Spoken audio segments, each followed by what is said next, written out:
Okay, magandang umaga sa inyo. So, itong video na ito ay para i-discuss natin yung Module 1 para sa second quarter. So I expect na kapag pinapanood nyo itong video na ito, tapos na ninyo yung inyong research compilation.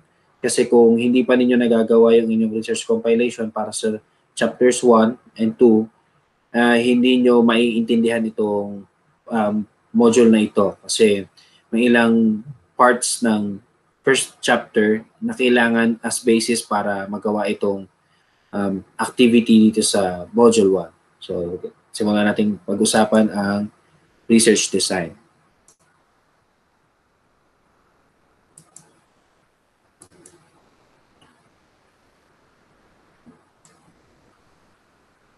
Okay. So, ang topic ng Quarter 2, Module 1 ng Practical Research 2 ay Quantitative Research Design. So, ito ay bahagi na ng ating Chapter 3. So, yung Chapter 1 ay introduction, nandun na yung mga mas maraming bahagi. Yung Chapter 2 ay literature review.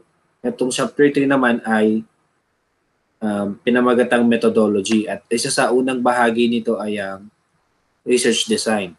So, ano yung mga research design na pwede natin gamitin para sa ating study? So, bago natin pag-usapan yan, meron dalawang malaking uri ng research design. So, nakalagay, there are two general types of quantitative research design. These are experimental research design and non-experimental research design. So, yung experimental research design, bibilisan ko lang to kasi hindi naman natin to kailangan talaga pag-usapan. So, sabi ni Creswell, 2014, it is the traditional approach of conducting quantitative research.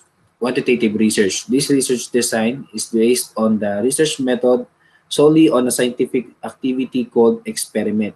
When a researcher conducts an experiment, he or she testing an idea, practice, or procedure to determine whether it affects or influences either the dependent variables or other outcome of the study. So in general, in much simpler explanation, pag sinabi natin experimental research design, it involves mainly experiment. So hindi dito kailangan ng survey, hindi kailangan ng poll ng tao, kundi yung data ay nanggagaling mismo sa inoobserbahang specimen o subject.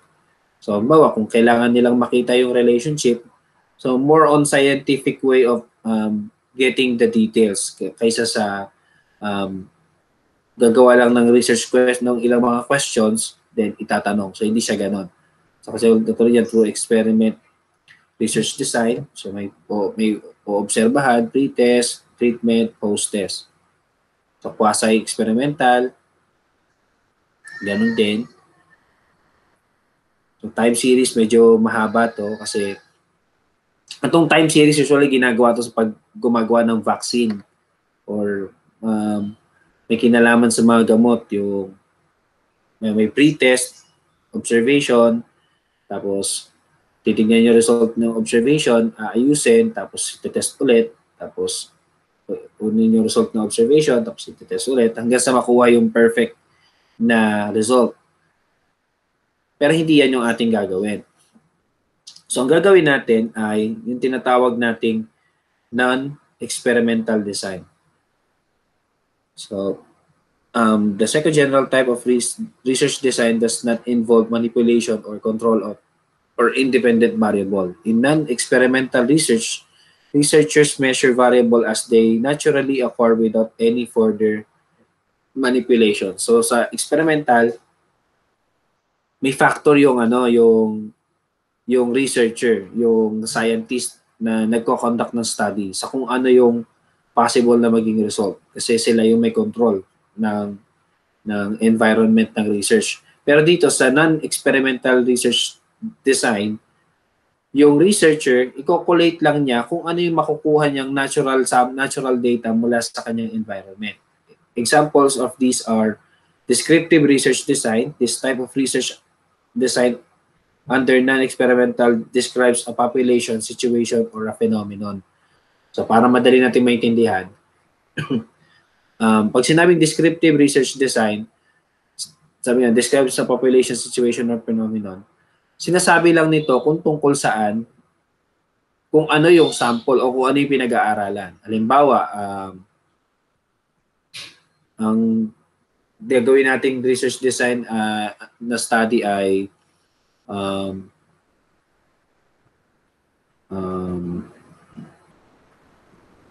factors affecting interest of grade 10 junior high school students in choosing animation course. Example yon. So, descriptive siya kasi sasabihin lang naman niya kung ano yung factors. Ano yung factors bakit gusto nila mag-animation. So, sasabihin lang, for example,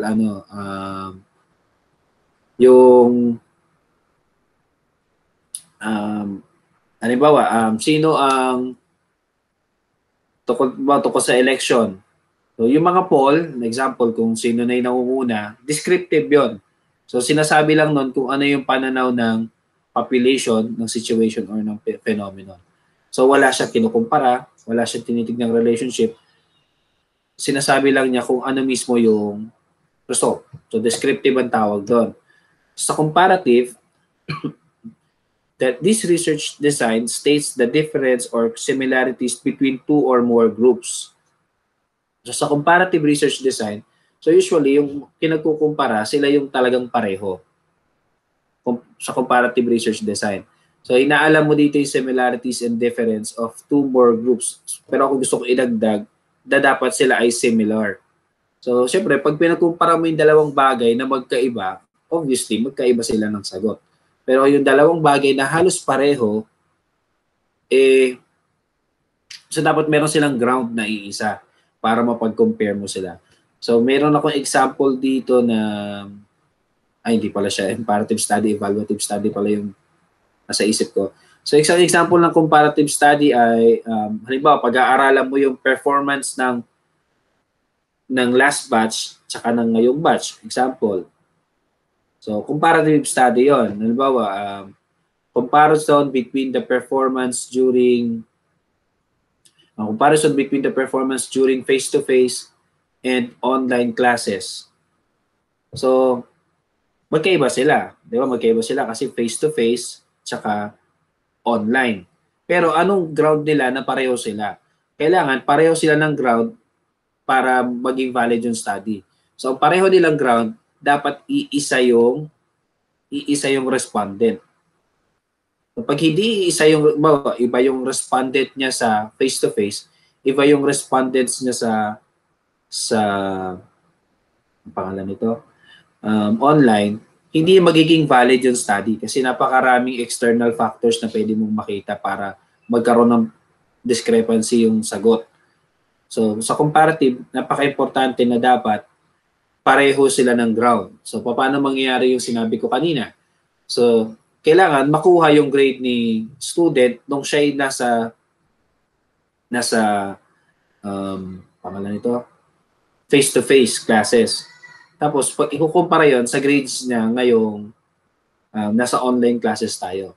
Although, meron dapat mga konting disclaimer na syempre magkaiba yung subject at iba pa. So, pwede rin namang halimbawa, mag-undergo sila sa dalawang situation at pagkumparahin yung kanilang sagot. So, pwede yun, comparative study yun. So, basta yung dapat yung dalawang bagay na pagkukumparahin, kahit meron silang konting kaibahan, dapat meron silang kahit konting isang ground na dapat pareho sila. Kasi kapag wala, obviously, hindi sila pareho.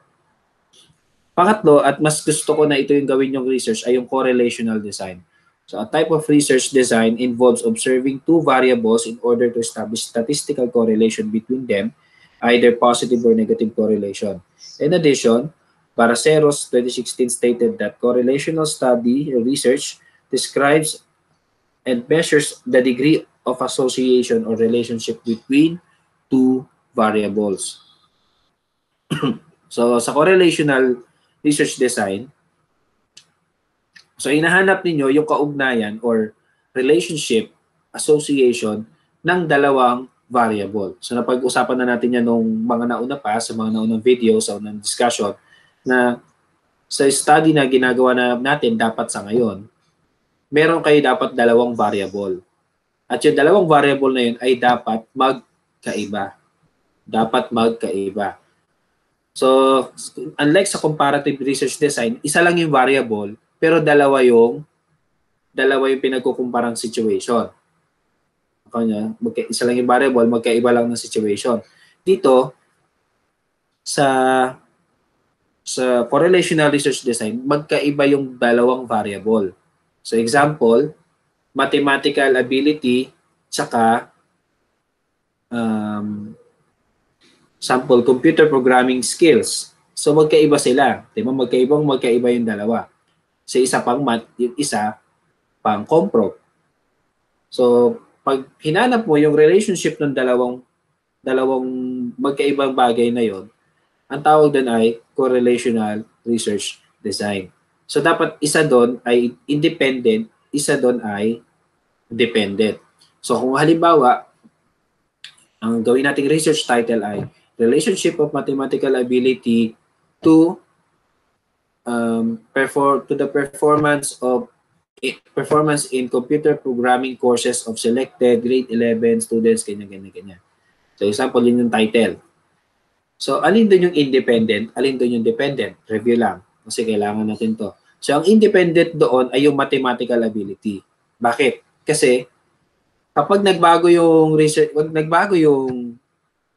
computer programming performance, hindi naman magbabago yung mathematical ability. In assumption. Pero in assumption din, dependent variable ang computer programming skill o yung performance kasi pinagpapalagay ninyo assumption na kapag nagbago yung math scores niya o mababa siya sa math, may possibility mataas or mababa din siya sa computer programming. So dapat ganun natin siya i-consider. So dapat magkaibang variable. Kasi may ilan ako nabasa sa inyo na pareho yung variable. Pareho yung variable. So hindi pwedeng mangyari yon kasi pareho na nga sila. Ano pa nga hanapin mo relationship? Pareho sila. So dapat deeply magkaiba. Magkalayo. Yung dalawang bagay, hahanapin ninyo yung kanilang maliit na chance ng ugnayan through statistics.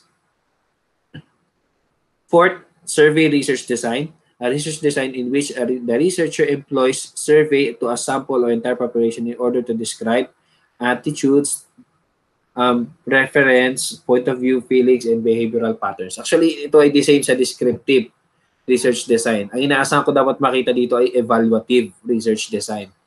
So sa evaluative, so wag na natin pansinin yung survey research design kasi pareho yan doon sa taas, sa descriptive.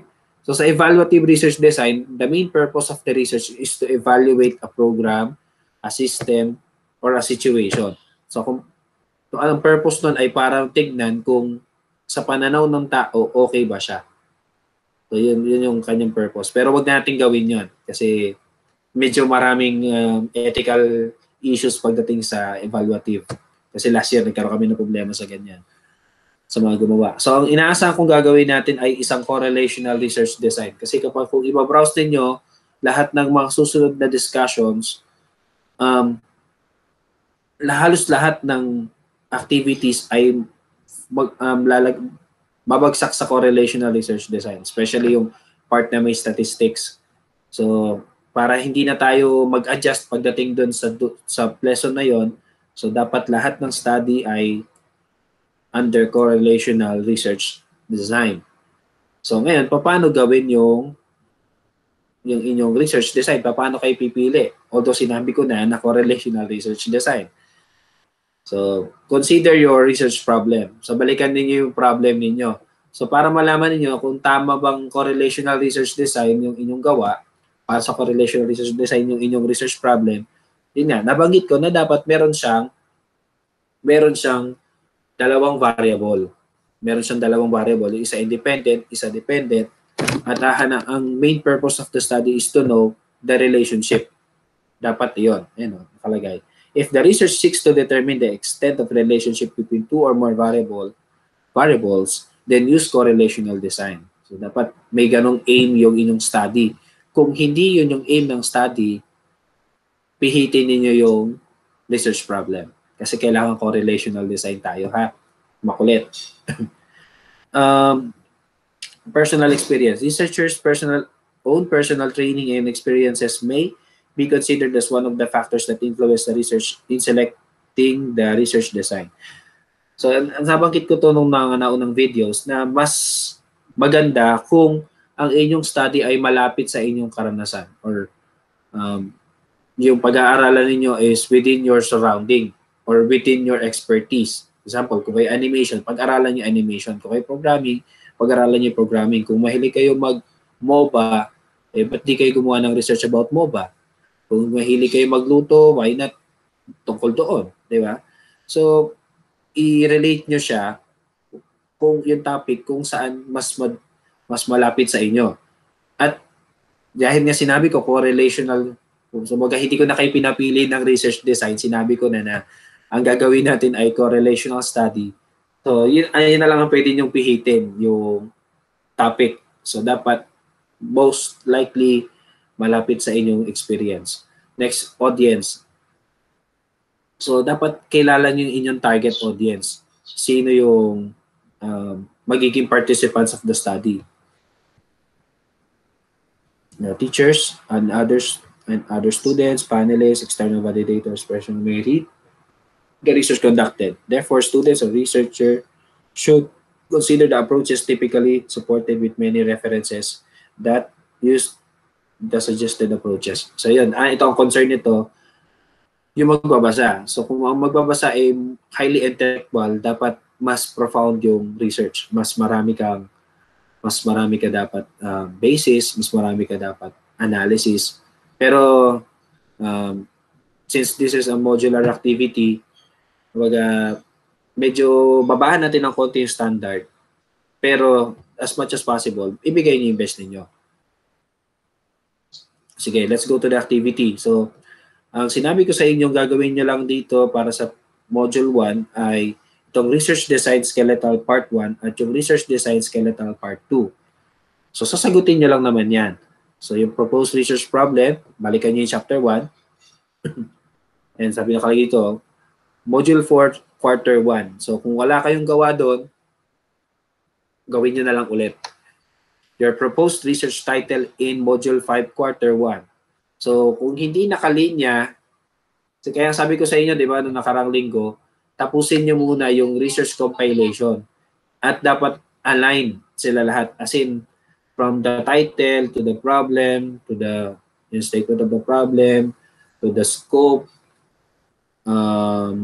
pangalan nun, conceptual framework, significance of the study, dapat nakalinya yan, pati yung literature review, dapat in one line yan. Kasi kung magkakaiba sila ng topic, iba din yung may ilalagay nyo dito. So dapat nakalinya na siya. Kung wala pa kayong gawa, as I check, kalahati pa lang ng klase ang gumagawa, gawin nyo muna bago nyo gawin ito. Kasi magiging paulit-ulit lang kayo kapag pinaulit ko sa inyo to. Okay. So, balikan nyo yung sagot nyo dyan sa Module 4 and Module 5 ng Chapter 1, ng Quarter 1. Then, define your independent variable and dependent variable. So, paliwanag ulit natin kung independent variable. So, independent variable, in much simpler explanation, sila yung mga variable na hindi nagbabago. Independent variable, sila yung nagbabagong variable kapag gumalaw yung independent variable. So, balikan natin yung mathematical ability tsaka computer programming skills. So, si computer programming skill, kahit gumalaw siya, kahit bumagsak ka sa computer programming skills, hindi naman necessarily babagsak ka sa math. So, si math, independent. Pero, sa assumption ng study, kapag mababa ka sa math, may possibility mababa ka sa comprog. So, si comprog, siya yung dependent variable. Nakuha. So, sana nakuha ninyo na dapat may ganun kayong thinking para malaman nyo kung sino si dependent at si independent. Number 4, based on your research title, what problem is being tested using your independent and dependent variable? So, repeat your research problem dito. Ano yung problema gustong sagutin ng pag-aaral? Your proposed research questions or statement of the problem. So, magkaiba po yung research question saka statement of the problem. Although may partly, pwede siyang kasama. Kasi yung research question, masyado siyang malaki. Yung research question, doon kinukuha yung title. Malaki yun eh. Example, ang title nung sinabi ko kanina ay the relationship between mathematical ability to performance in computer programming courses in selected grade 11 students of Jesus de la Peña National High School School Year 2020-2021. So yun yung title. So ang problem nun, research problem, what is the relationship between, or is there a significant relationship between mathematical ability and to the computer performance in computer programming courses of selected grade 11 students of Jesus de la Peña National High School, School Year 2020-2021. So, mapansin nyo buong buo. Kasi dapat ganun din kabuo. Pati yung inyong scope kasama dapat doon. So, yun yung research problem. So, ano yung aking magiging proposed research question? So, hihimayin ninyo yung research problem. So, anong una kong research question doon? Number 1, what is the level of mathematical ability of selected grade 11 students? Number 2, what is the performance of selected grade 11 students in their computer programming courses for first quarter? So, kinuha ko yung data sa unang variable, kinuha ko yung data sa pangalawang variable. Pangatlo, what is the relationship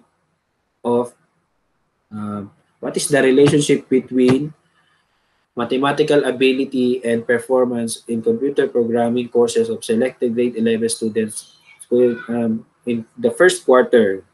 Lagyan natin mas maliit. In the first quarter for school year 2020-2021.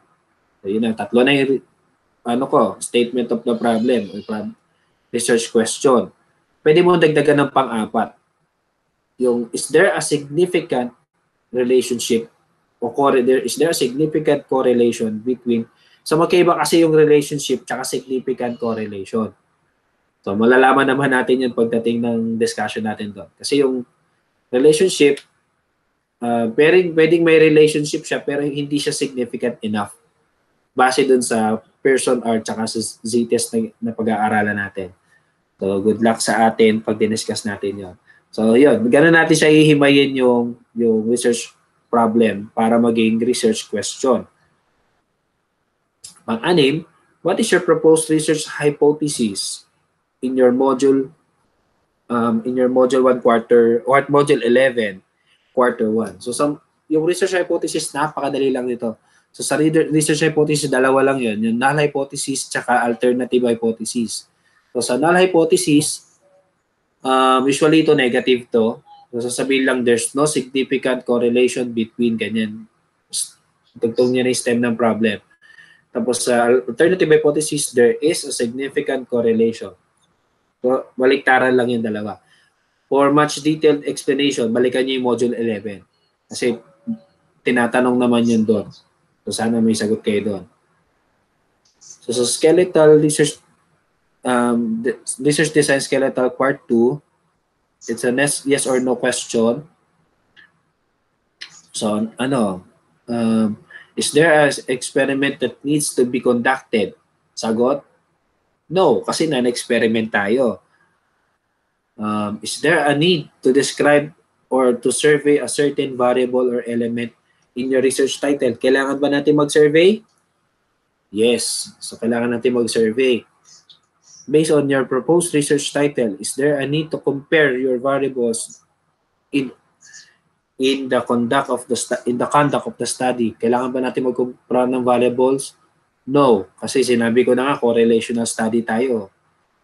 Is there a need to determine the extent of relationship among your independent variables? Yes. So, pakisagot na lang itong processing question. Kailangan magsagot niyan. At ito yung pinaka-importante, yung what I can do. So, sinabi kong gagawin ninyo. So, sa what I can do, ilalagay nyo lang yung mga yan. At ang pinaka-importante, bubuuin ninyo yung inyong research design at explain bakit iyon yung inyong pinili na research design. Although it's predestined, sinabi ko na sa inyo na ang ating research design ay correlational research design. Pero kailangan, syempre, magpaliwanag kayo at huwag nyo sasabihin kasi sinabi ko. So, kailangan meron kayong logical explanation bakit correlational research design ang pinakabagay na design sa inyong study. Kasi ilalagay nyo po yan sa chapter 3. So, itong part na to. Explain what are the factors or resources in choosing this quantitative research design for your proposed research title. Itong part number 5, ilalagay nyo yan mismo sa research ninyo, sa compilation natin. Kaya napaka-importanteng maayos, maganda at maliwanag ang inyong sagot. Okay? So, I hope malinaw na po yung ating chapter 1, module, quarter 2, module 1. So kung meron po kayong hindi naintindihan, pwede nyo po akong i-message, pwede nyo akong tanungin para linawin yung ilang idea. So sa mga hindi pa po nagpapasa ng research compilation, pakipasa po bago nyo gawin itong part na to kasi gaya na nakita ninyo, related sila dun sa nauna yung sagot sa first quarter. So sa mga nakagawa na, while waiting for my comments for your research compilation, you can start working on this module 1 para hindi naman kayo natitenga. So as much as I can, ibabalik ko yung mga comments by tomorrow or Wednesday para tumatakbo na tayo sa ating, kapag wala na tayong backlog dun sa inyong ginagawa. So kung hindi pa kayo nakagawa, ito yung ilang paalala ko. Una, dapat nakalinya sila. So what I mean nakalinya, dapat nakadepende sila lahat sa isang research problem at title. So kung magkakaiba kayo ng focus sa mga ginawa nyo sa module, dapat ilagay nyo siya sa hinihingi kong research compilation. Kasi kung hindi, mapapagod kayo kakabalik-balik niyang inyong gawa. So sabi ko sa inyo, hindi kayo makakalampas sa akin kahit anong mangyari pag hindi niyan nagawa. So pakigawa. Next, kung wala pa kayong research title, wala pa kayong topic, select a topic that is close to you. Close to you means, lagi mo siyang ginagawa, part siya ng expertise mo, pinag-aaralan mo siya, or maraming available data sa paligid mo. Kasi, as I can see doon sa mga succeeding modules, sa mga susunod na modules, mayroon tayong module na kailangan nyo mag-survey.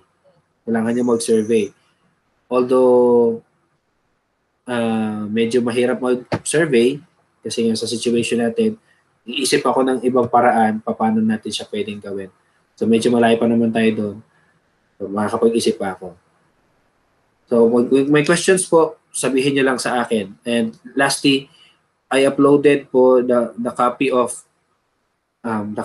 the researches from the previous batch na para pwede nyo maging reference point. So basahin po ninyo yung mga gawa ng mga nakarang batch na research para lang meron kayong point of comparison or reference kung sakaling meron kayong hindi naiintindihan. Pero, huwag nyo siyang kokopyahin ng diretsong-diretso. So, huwag nyo, yung mga topics na napag-aralan doon, as much as possible, huwag yun yung pag-aaralan ninyo. Kasi, yung mga topics na ginamit nila doon ay topics nung pang face-to-face. So, mahirap siyang gawin kapag kayo ay nasa online. So, as much as possible, wag na siyang gagayahin. Wag nyo siyang kokopyahin talaga. Kasi, magkaiba kayo ng context. Kayo ay nasa pandemic situation, yun ay nasa normal situation. So, kapag ginaya nyo yun, hindi nyo siya magagawa. Kasi magkaiba kayo ng situation. Although, pwede nyo tignan doon paano nila binuo yung research question, paano nila binuo yung chapter 2, yun, okay yun. Anong techniques nila para ma-discuss yung literature review, okay yun.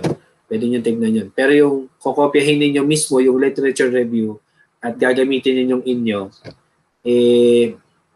hindi tama. So please, huwag nyo siyang kokopyahin. So, Meron din dong ilan na hindi masyadong maganda, pero hinayaan ko lang siyang nandun, hindi ko siya binura. Kasi gusto ko makita ninyo na ito, kahit itong mga to, loko-loko talaga sila in my term, loko-loko sila sa klase ko, pero nagawa nila makatapos ng research. So, sana maging inspiration siya dun sa iba na tinatamad, na kung sila tamad, nagawa nila yon, kayo din, magagawa ninyo yan. So, kung may tanong, kaya ng pangatlong beses ko nang sinasabi, magtanong po para malinawan. So, yun lang po, magandang araw sa ating lahat.